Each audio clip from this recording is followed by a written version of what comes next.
yang dibuang rosemnya, dan huruf tambahkan rosemnya. Seperti itu ya. Yang pertama kali tadi yang dibahas huruf yang dibuang rosemnya, kemudian yang bagian akhir tadi yang dibahas sama Khadijah, huruf yang ditambahkan rosemnya. Oh, kebalik ya? Oh ya, benar-benar. Yang terakhir tadi huruf yang ditambahkan. Nah, jadi yang pertama kali di sini adalah huruf yang dibuang rosemnya. Nah, huruf yang dibuang rosemnya dalam Al-Quran itu pembagiannya seperti apa? Tadi siapa Ajeng? Ya, Huruf Kak. yang dibuang. Ada dua, yang paling banyak itu huruf ilat, ada alif waw ya, terus yang kedua yang paling sedikit dibuang yaitu nun sukun. Nah, jadi kesimpulannya di sini, huruf yang dibuang rosemnya dalam Al-Quran itu ada dua bagian. Yang pertama itu harful illat. Kalau harful illat berarti di sini ada alif, wawu, dan ya. Ya, harful illat. Jadi nanti ada beberapa huruf yang dibuang dalam Al-Quran itu berupa alif. Oh, itu alif ya, bukan hamzah. Mohon maaf. Alif. Seperti misalkan lafat alhamdulillahirabbil alamin. Nah di situ kan ada alif yang dibuang ya. Termasuk ini nanti masuk ke pembahasan ini. Atau misalkan innallaha la yastahyi ayyadriba. Di situ ada dua ya yang berkumpul dalam satu kalimat. Nah, itu nanti masuk ke pembahasan ini. Atau misalkan contoh Ar-Rahmanir Rahim Maliki Yaumiddin. Nah, itu ada alif juga yang dibuang. Kemudian huruf yang dibuang yang kedua di situ ada huruf apa tadi, Jeng? Nun sukun. Nun sukun, tapi ini jarang. Dalam Al-Quran ini cuma ada satu pada lafat nunji. Tadi siapa yang membaca? Sofia kalau nggak salah. Nanja apa nunaji atau apa gitu. Nah, itu bacanya nunji. Ya, nunji. Kalau misalkan sesuai dengan rosemnya, maka tulisannya kan nunnya dua. Tapi ternyata dalam mushaf, baik mushaf Indonesia ataupun mushaf Timur Tengah, di situ nunnya sudah dibuang salah satu. Hanya cuma ada satu nun, dan yang satu nun kecil yang nangkring di atasnya itu merupakan tanda baca Al-Quran terkait dengan huruf yang dibuang nunnya. Sampai sini bisa difahami? Insya Allah paham. Insya Allah ya. Ini insya Allah yang paham, yang jawab yang pemakalah ya. Insya Allah paham lah kalau pemakalah. Oke. Nah, kemudian di sini, ini huruf-huruf yang dibuang sudah kayak sampaikan, ada harful illat dan ada huruf nun. Yang paling banyak di dalam Al-Quran harful illat, ada alif, wawu, dan ya. Kemudian nun hanya ada satu pada lafat nunji.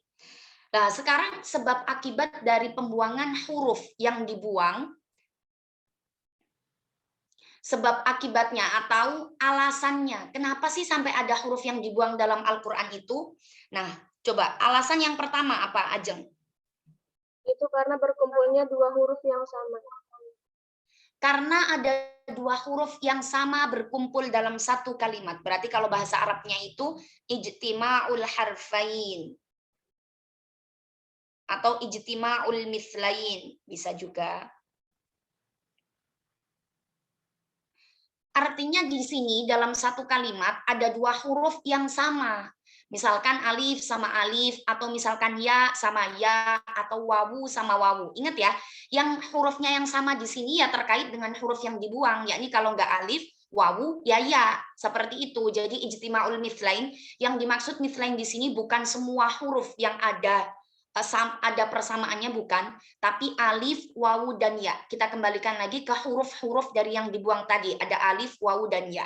Termasuk nun. Nun tadi nunji itu kan termasuk huruf yang dibuang karena ada ijtima'ul mithlain. Sebabnya. Yang kedua, apa? Untuk meringkas. Meringkas, berarti al-ikhtisor.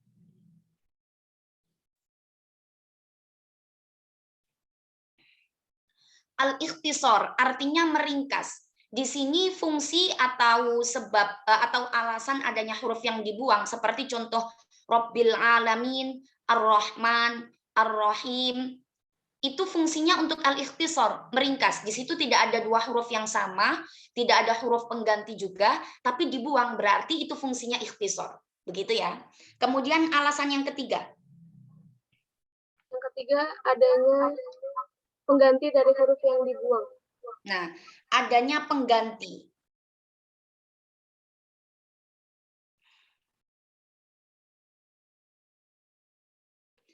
Yang ketiga ini iwadon an harfil mahdhuf, berarti adanya pengganti dari huruf yang dibuang.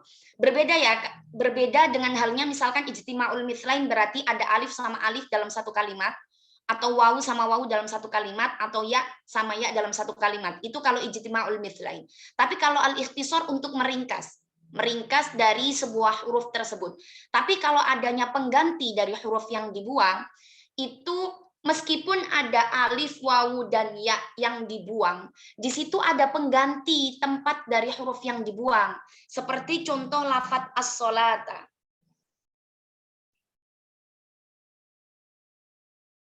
Nah, di situ pengganti dari alif yang dibuang, di samping ada bobet alif kecil di atasnya di situ, pada lafadz as-sholata. Di situ juga ada pengganti. Penggantinya di situ ada rosem wawunya.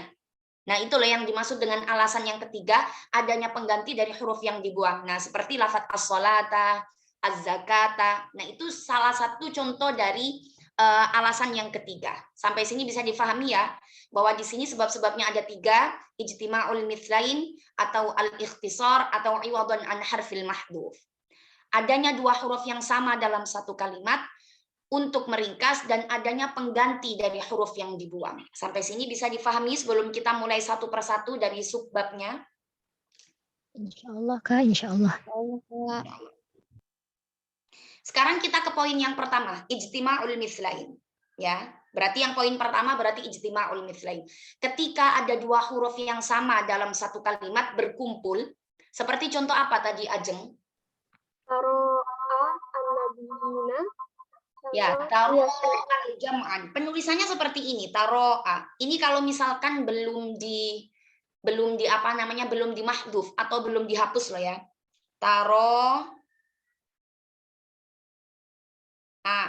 Seperti ini penulisannya ya. Taro'al jam'an.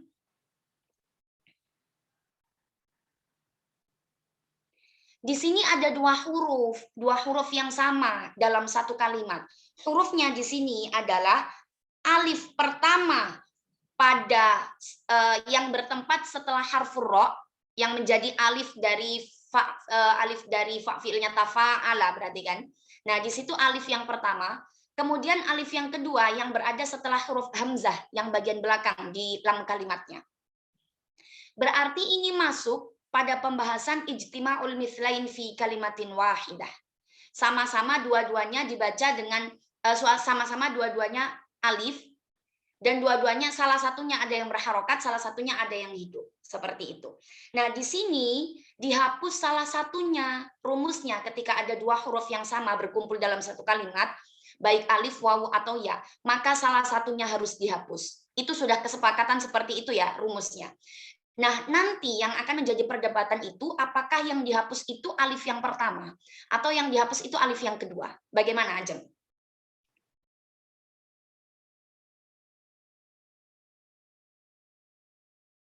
Kok senyum? Tadi Kak Ilham menangkap penjelasan dari Ajeng seperti itu tadi. Terus Kak Ilham coba untuk tabelkan biar lebih mudah. Ini penulisan asalnya ya, penulisan asalnya lafadz taro'a seperti ini. Kemudian ketika sudah dihapus, artinya alifnya salah satunya sudah dihapus. Untuk madhab pertama, bagaimana penulisannya?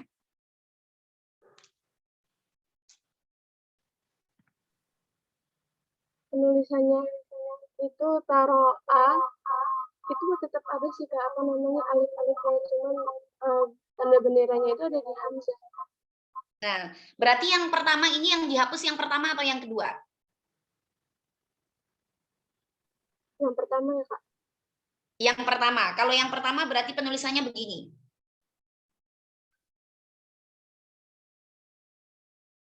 Ingat ya, ketika misalkan ada yang dihapus, tetap ada huruf, tetap ada apa itu namanya? Tetap ada tanda baca yang menggantikan huruf yang dihapusnya itu. Bisa berupa alif kecil atau misalkan fathah berdiri. Alif kecil untuk mushaf Madinah, fathah berdiri untuk mushaf Indonesia. Seperti itu. Nah, termasuk yang lafadz taro'a, meskipun di sini rosam alifnya dihapus, maka nanti ada tanda baca yang menggantikan huruf yang dihapus tersebut, gitu. Nah, di sini lafadz taro'a rosemnya hanya seperti ini ya, taro'a rosemnya seperti ini. Kemudian ada tanda baca yang menunjukkan bahwa huruf ini dihapus. Maka di sini ada alif kecil dan ada tanda mat taro'a. Seperti itu ya. Ini al-qaulul awal atau pendapat yang pertama terkait dengan alif yang pertama yang dihapus. Bagaimana ketika alif yang kedua? Alif yang kedua taro'a apa namanya? Nggak ada alifnya yang setelah roknya kalau di bukunya, Kak. Bukan setelah ro, kalau alif yang kedua berarti setelah hamzah. Nah, ada alif kecil yang diletakkan di samping huruf hamzah. Nah, itu yang dibuang.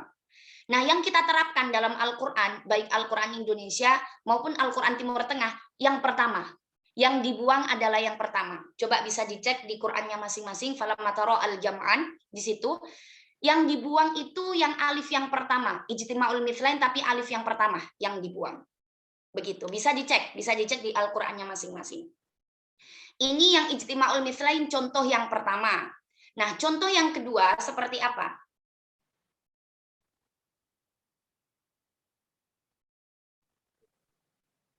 Contoh kedua an-nabiyyina.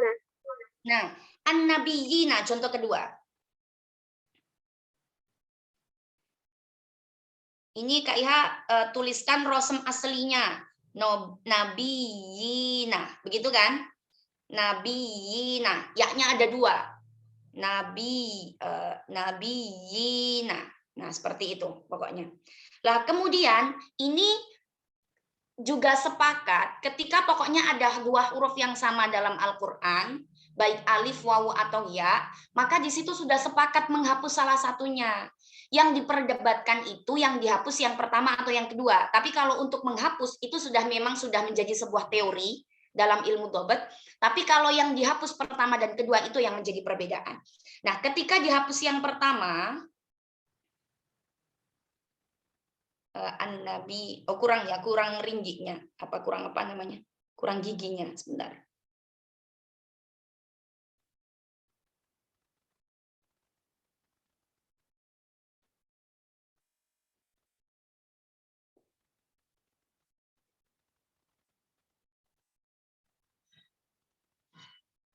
Nah, seperti ini ya. Ketika yang dihapus yang pertama, an-nabiyina. Posisinya itu tambahannya diletakkan di ya yang pertama. Ini ketika yang dihapus yang pertama. Ketika yang dihapus ya yang kedua, maka penulisannya juga berbeda. Misalkan seperti ini ya, an-nabi. Nah, seperti itu.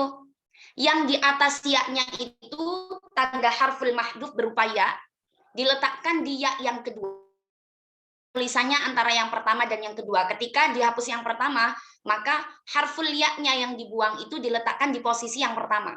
Ketika dibuang yang kedua, ya yang kedua, maka diletakkan di bagian ya yang kedua. Nah, di sini yang kita pakai yang mana? Yang pertama, Kak. Nah, di sini yang kita pakai adalah yang pertama. Sama dengan yang tadi ya, yang pertama. Jadi yang dibuang di situ yang pertama. Kemudian contoh lain dari huruf yang dibuang seperti apa? Liyasu'u. Ini penulisan asalnya seperti ini. Liyasu'u. Gini ya. Liyasu. Gimana? Ada hamzahnya ya? Liyasu'u. Gini ya? Ada hamzahnya di tengah-tengah ya? Iya, Kak. Begini berarti ya? Liyasu'u. Begitu tah? Kok kayak ragu ya penulisannya? Sebentar, kayak lihat. Bukan gitu, Kak. Kayak lihat mushafnya dulu. Liyasu'u.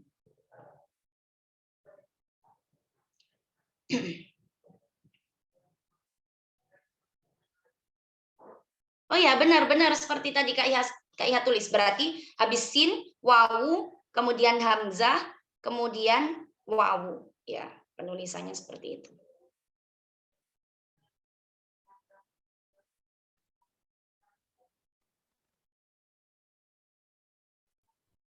liyasu'u. Penulisannya seperti ini. Liyasu'u. Ini rosem asalnya atau penulisan asalnya. Jadi di situ ada dua wawu yang berkumpul dalam satu kalimat. Maka antara wawu baik yang pertama atau yang kedua harus ada yang dibuang.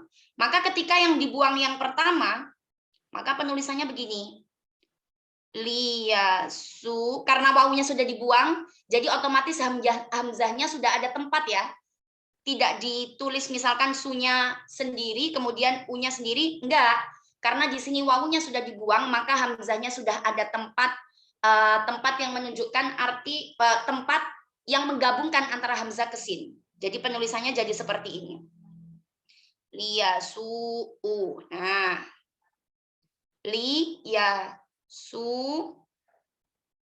di sini Nah, di sebelah sini ada wawu kecil. Mohon maaf. Nah, ada wawu kecil yang menunjukkan bahwa kalimat tersebut merupakan ada harful mahdhuf berupa wawu. Bisa dilihat teman-teman di di Al-Qur'annya masing-masing, surah Al-Isra ayat 7. Juz 15 itu bisa dilihat liyasu'u. Maka penulisannya seperti itu. Penulisan dari harful mahdhuf dari wawu yang dibuang. Yang pertama. Bagaimana ketika hurufnya yang kedua yang dibuang? Ajeng, bagaimana penulisannya?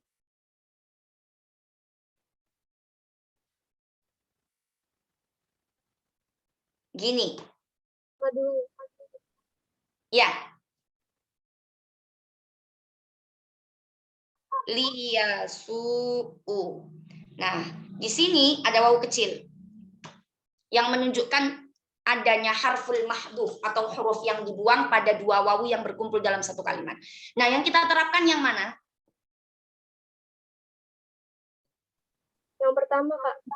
Yang kita terapkan adalah rumus yang pertama, yang dibuang yang pertama. Begitu ya. Dan ini hanya beberapa contoh saja terkait dengan adanya dua huruf yang sama dalam Al-Qur'an. Dibuang yang pertama, seperti contoh tadi lafadz lafadz an-nabiyina. Kemudian apalagi? Lafadz liyasu'u. Kemudian yang alif tadi lafadz apa? Lafadz taro'a. Nah, seperti itu. Nah, sepertinya masih ada contoh yang seperti lafadz innallaha la yastahi. Itu ya, Ajeng ya, tadi menyampaikan enggak?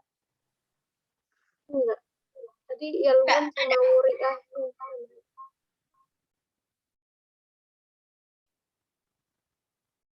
Ada di bagian akhir itu juga ada. Seperti lafadz innallaha la yastahi yang di halaman 28 yang bukunya.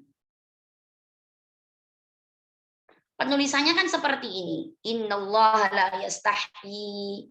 Ini ternyata ada dua huruf yang berkumpul dalam satu kalimat, yakni ya mati. Yakni dua ya yang berkumpul dalam satu kalimat. Makanya penulisannya dalam mushaf, kalau misalkan teman-teman jeli ketika melihat mushaf, di situ ada ya yang nangkring satu di atas ya. Maka menjadi seperti ini. Nah, ada ya-nya di sini. Innallaha la yastahi.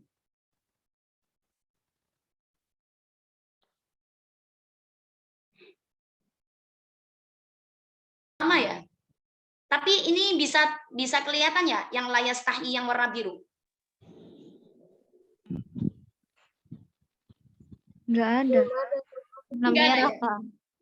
Oh ya, bentar. Soalnya di HP Kak Iha sudah ada. Tapi kok di laptop belum muncul. Sinyal mungkin. Sebentar. Jadi seperti itu. Ketika misalkan ada dua huruf yang sama berkumpul dalam satu kalimat, maka di situ ada yang dibuang hurufnya, baik huruf yang pertama atau huruf yang kedua, sesuai dengan kesepakatan para imam ulama dhabt saat itu. Nah, kebanyakan tadi dari yang sudah kita sampaikan, yang dibuang di situ adalah yang pertama. Seperti itu ya. Ini contoh dari ijtima'ul mithlain, ya. Kemudian yang poin kedua tadi apa contohnya? Poin yang kedua apa tadi? Yang pertama kan ijtima'ul mithlain. Yang kedua? Alasan yang kedua. Istisor. Besar. Oke, ikhtisor artinya untuk meringkas. Nah, salah satu alasan adanya pembuangan huruf dalam Al-Quran ini adalah untuk meringkas. Yang berarti di sini kalau misalkan teman-teman perhatikan, penulisan Al-Quran Rosem Usmani pada zaman dahulu itu masih belum apa ya namanya? Masih penulisannya masih sama seperti tidak ada hadfu, tidak ada apa? Tidak ada huruf yang dibuang. Seperti Maliki masih seperti ini. Maliki. Ya. Maliki, kemudian Ar-Rahman juga masih seperti ini, Ar-Rahman. Dulu pada waktu Kak Iha pas masih kecil masih ada yang seperti ini penulisannya, gitu. Nah, sekarang sudah sesuai dengan Rosem Usmani semuanya. Jadi ketika menulis lafat-lafat yang seperti ini seperti Ar-Rahman, Ar-Rahim, Alhamdulillahirabbil alamin, di sini sudah memakai adanya hadfu rosmun, adanya pembuangan huruf dari bentuk kalimatnya sebagai bentuk ikhtisor, maka menjadi maliki. Di sini ada alifnya atau al-alamina.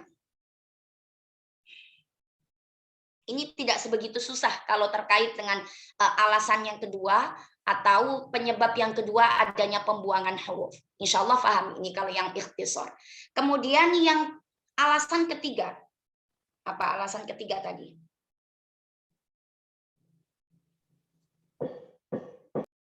Adanya pengganti dari huruf yang dibuang. Pengganti iwadon, adanya iwadon. Seperti contoh apa di situ? Siapa tadi? Ajeng atau Sofian?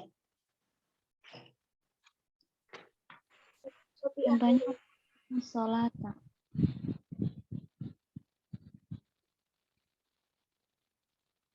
Penulisan asalnya kan seperti ini ya, as-salata. Di sini ada alif. Rosemnya asalnya seperti ini. Tapi dibuang maka menjadi as-salata. Di samping ada alif atau alif berdiri atau fathah berdiri atau alif kecil di atasnya.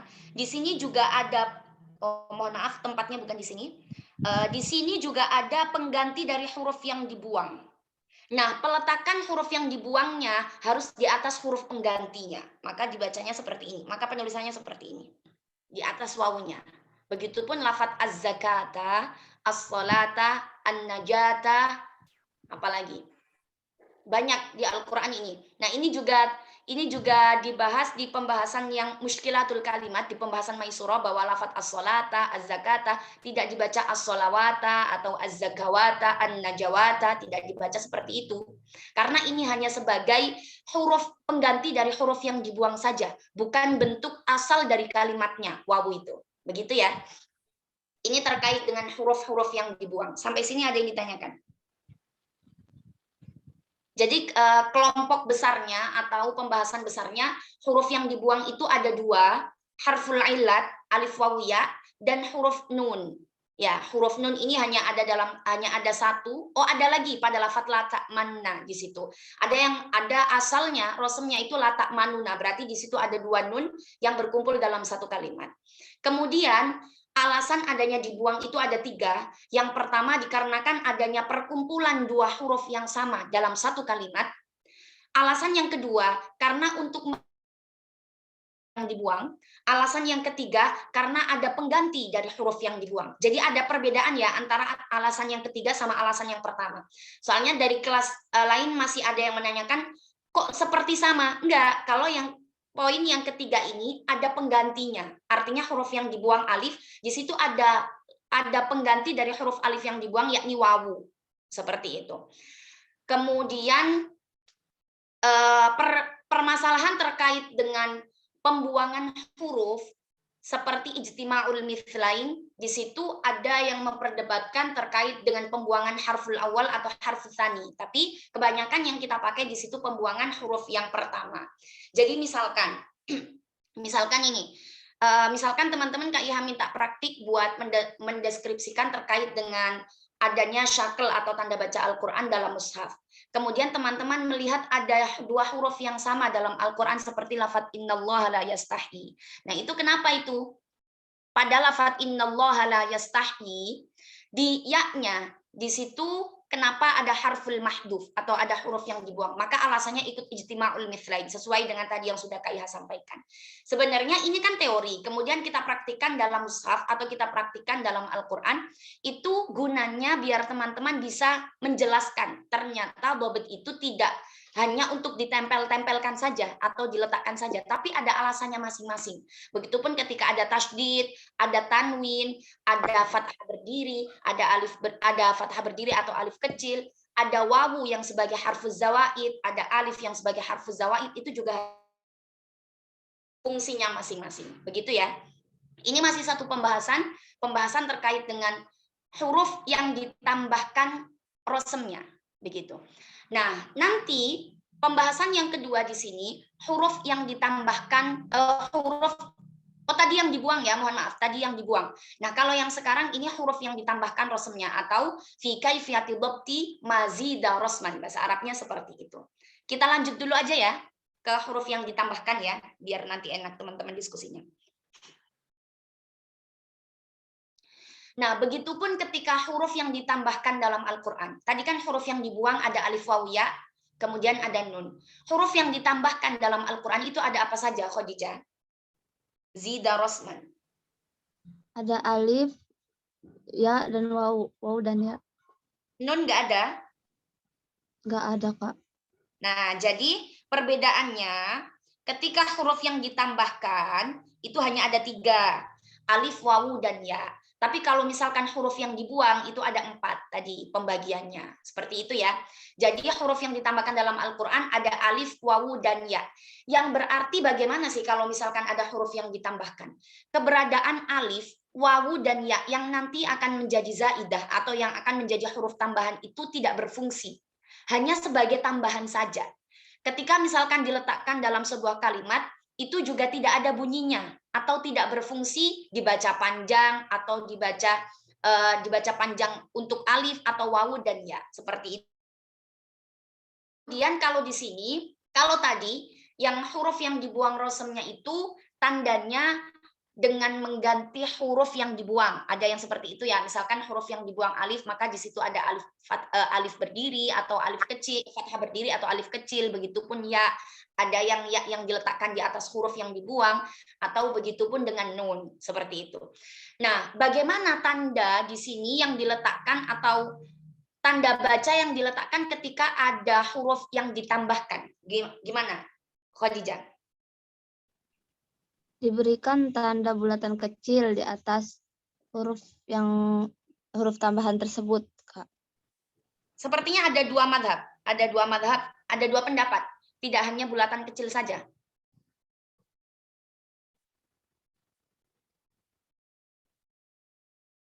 Apa? Sudah? Iya, aku nerimanya itu doang. Oh, Khadijah ini yang itu ya, yang di kitab Irsyad ya. Yang di kitab As-Sabil ada 1 lagi tambahannya. Di sini tanda dari huruf yang ditambahkan rosemnya ada 2 dengan menggunakan apa itu bahasa Arabnya itu. Pokoknya bentuknya itu seperti silang kecil. Jadi misalkan alif yang menjadi zaidah, maka di atas alif ada silangnya kecil. Begitupun ketika wawu menjadi zaidah, maka di atas wawu ada silang kecil, seperti itu.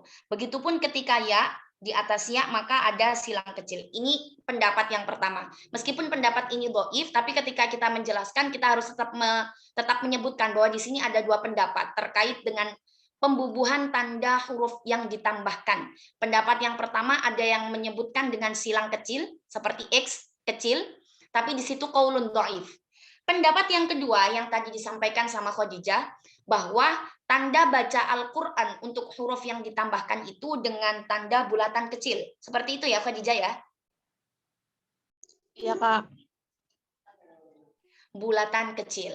Nah, ini kalau misalkan kita bawa ke pembahasan keilmuan tajwid, ini disebut dengan sifrun mustadir. Sifrun mustadir. Apa itu sifrun mustadir? Coba, bisa dari pemakalah atau yang lain? Monggo silakan, nggak apa-apa. Sifrun mustadir. Ada sifrun mustadir, ada sifrun mustatil. Nah, itu coba dijelaskan itu. Karena ini masuk di pembahasan ini.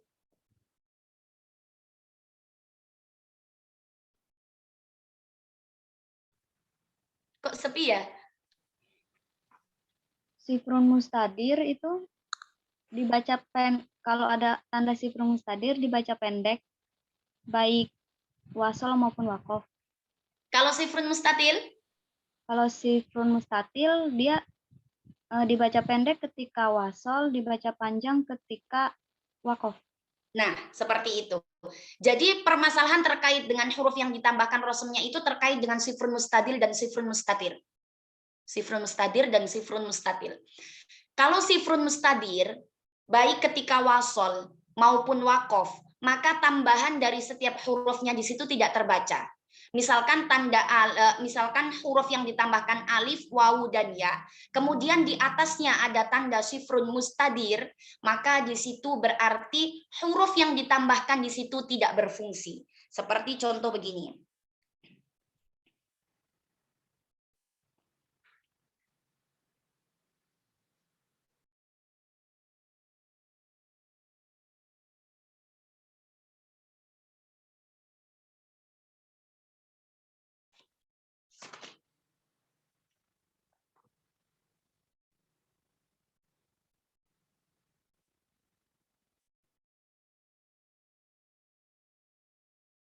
Nah, seperti ini ya. Ini bacanya la'adbahannahu. Bobotnya atau syakelnya la'ad. Nah, di sini kan ada alif ya. Ada alif yang ditambahkan di tengah-tengah antara dal sama lam alif itu kan. Nah, di situ alifnya berfungsi enggak atau dibaca la'adbahannah atau langsung la'adbahannah. Seperti apa bacanya? La'adbahannah. Langsung ya berarti ya. Berarti keberadaan alif yang ditambahkan di situ tidak berfungsi, artinya tidak dibaca dengan panjang. Maka di atas alifnya ditambahkan sifrun mustadir yang menunjukkan bahwa kalimat tersebut tidak terbaca baik ketika wasol maupun ketika wakof. Nah, ada bulatan, itu bukan sukun ya. Karena sukun sekarang sudah memakai dengan kepala kho, jim atau ha. Tapi kalau misalkan bulatannya bundar, maka di situ pasti sifrun mustadir. La'adbahannahu. Nah, seperti ini contohnya. Atau misalkan lafadz apa lagi ya? Ulaika, misalkan ya. Kalau tadi contoh yang alif. Sekarang contoh yang wawu, yang zida rosman wawu.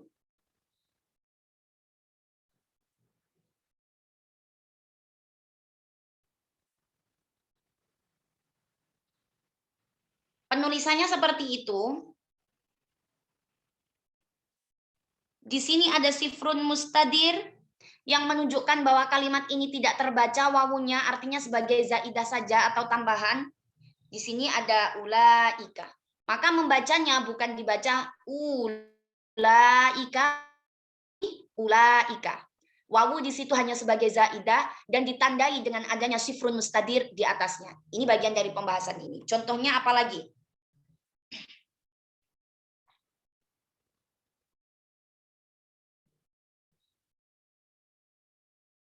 Misalkan contoh lakinna, bagaimana itu? Lakinna. Gimana tadi ada pembahasan lakinna dari Khadijah tadi?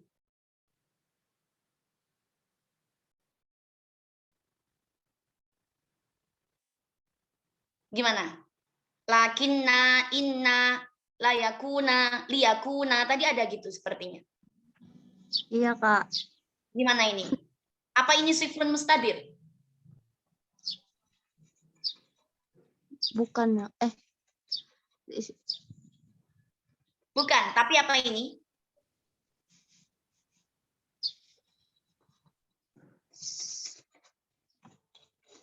Sifrun mustadir ya, Kak.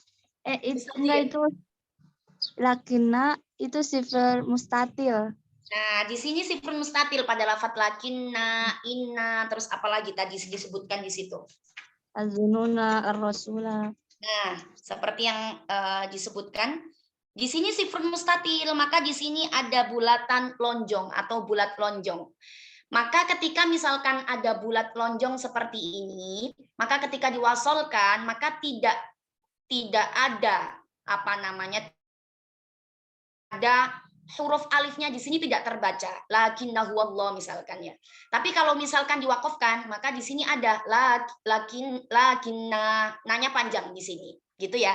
Ini sifrun mustatil. Insya Allah terkait dengan pemberian tanda baca huruf yang ditambahkan. Insya Allah ketika teman-teman memahami terkait dengan sifrun mustadir dan sifrun mustatil, insya Allah nggak ada permasalahan. Karena itu pembagiannya di situ. Contoh lagi yang misalkan di lafadz itu loh, yang di lafadz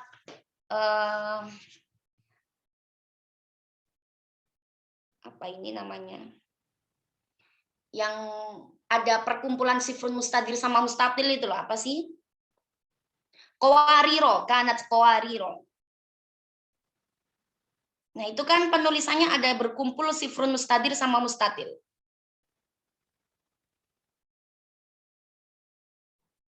Ini wakof, kanat qawariro min fiddah.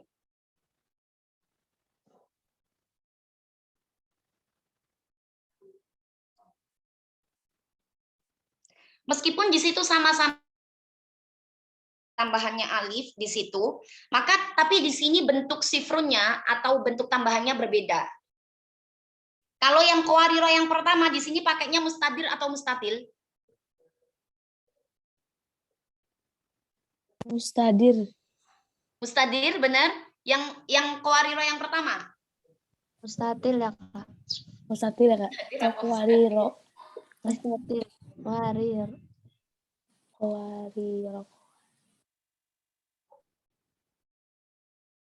Apa? Qawariro yang pertama, mustadir, mustatil? Mustatil. Mustatil. Mustatil. Yang pertama mustatil. Ya. Yang kedua, qawariro min fiddah. Yang kedua mustadir.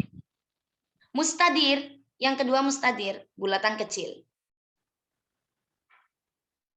Coba Khadijah dibaca wasal semuanya. Coba. Diwasalin semua, Kak. Iya, wasal sampai fiddah. Kanat qawariro min fiddah. Ajeng, coba wakof di qawariro yang kedua.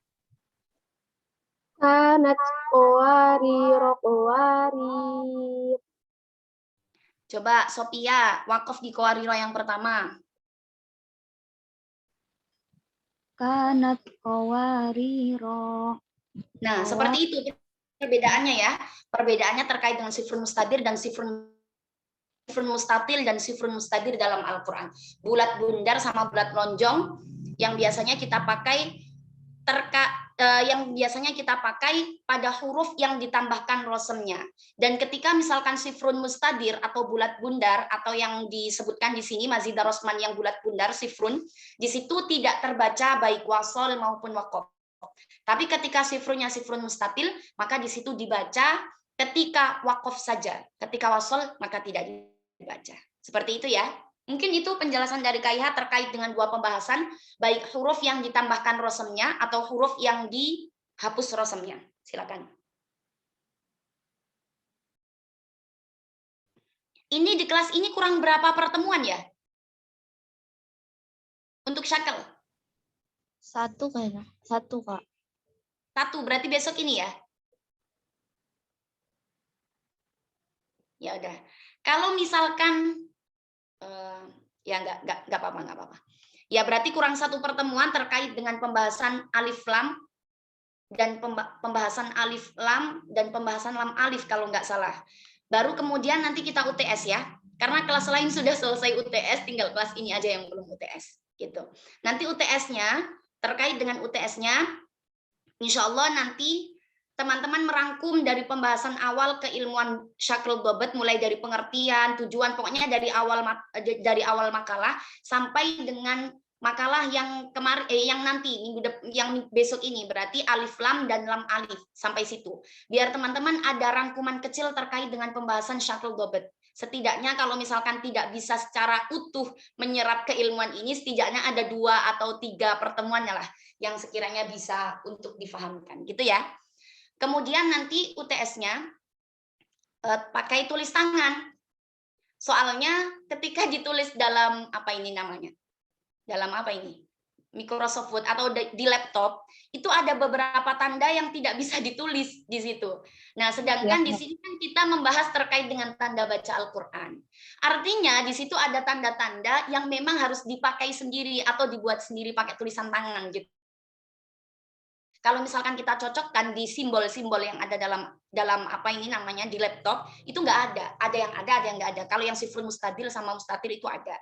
Tapi kalau yang kayak misalkan apa ya, sebenarnya ada, tapi agak susah. Sebenarnya ada, tapi lebih enaknya nanti ditulis tangan aja, biar teman-teman lebih enak. Penempatannya, gitu ya. Deal ya. Ada yang ditanyakan?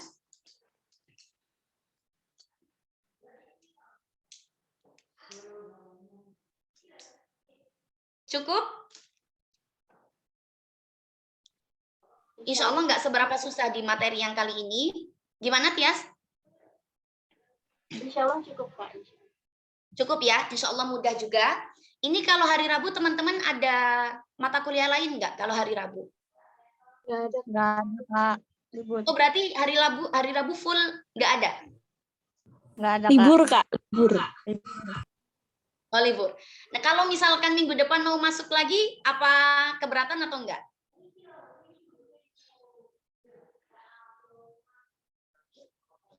Berarti kalau misalkan minggu depan masuk lagi UTS kita, Rabunya. Nggak apa-apa. Nggak tahu, Kak. Jadi gini, minggu besok ini, bukan minggu besok, Kamis besok. Kamis besok itu pemakalah yang bagian lam alif sama alif lam. Oh, al-ta'rif sama lam alif. Minggu besok, Kamis besok ini. Kalau misalkan Rabu depan teman-teman mau masuk, berarti Rabu depan itu pengumpulan tugas UTS, sekaligus nanti Kak Iha menjelaskan terkait dengan pembahasan Hamzah yang belum Kak Iha jelaskan di kelas ini. Itu ya, jadi tidak ada makalah minggu depan yang hari Rabunya. Tapi hari Kamisnya sudah mulai makalah terkait dengan Adul Ai. Makalah yang pertama Adul Ai. Gitu. Apa mau UTS-nya hari Kamis saja? Silakan, nggak apa-apa. Kak Iha ikut. Kamis aja, Kak.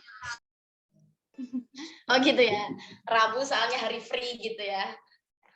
Ya udah nggak apa-apa kalau gitu. Berarti UTS-nya berarti kita masih Kamis depan ya. Masih Kamis depan. Tapi kalau misalkan nanti tiba-tiba teman-teman ada perubahan jadwal atau misalkan ada berubah pikiran, oh nggak apa-apa, masuk kan cuma Kak Iha aja yang jelasin, misalkan seperti itu. Kita nggak ada makalah, nggak apa-apa, gitu ya. Mungkin cukup dari Kak Iha, kurang lebihnya mohon maaf kalau misalkan tidak ada pertanyaan. Semoga ada manfaatnya. Besok kita masuk lagi di kelas yang sama, insya Allah di jam ketiga kalau tidak ada halangan. Biasanya Kak Iha tuh kalau jam ketiga tuh ada aja yang ngeriwukin gitu bahasanya tuh. Kayak yang kemarin tiba-tiba Kak Iha disuruh vaksin sama guru-guru di sini gitu kan. Padahal sudah ada jadwal buat mengajar, cuma kalau disuruh vaksin diberangkatin semuanya, masa nggak berangkat sendiri gitu kan. Ternyata di sananya apa ya? Di sananya lagi antri, kemudian nggak langsung maju dan sebagainya gitulah. Semoga nggak ada halangan besok. Kita tutup dengan doa kafaratul majelis. Subhanakallahumma wa bihamdika nasyhadu an la ilaha illa anta nastaghfiruka wa atubu ilaik. Wassalamualaikum warahmatullahi wabarakatuh. Waalaikumsalam warahmatullahi wabarakatuh. Terima kasih, Kak Iha. Banyak, Kak Iha.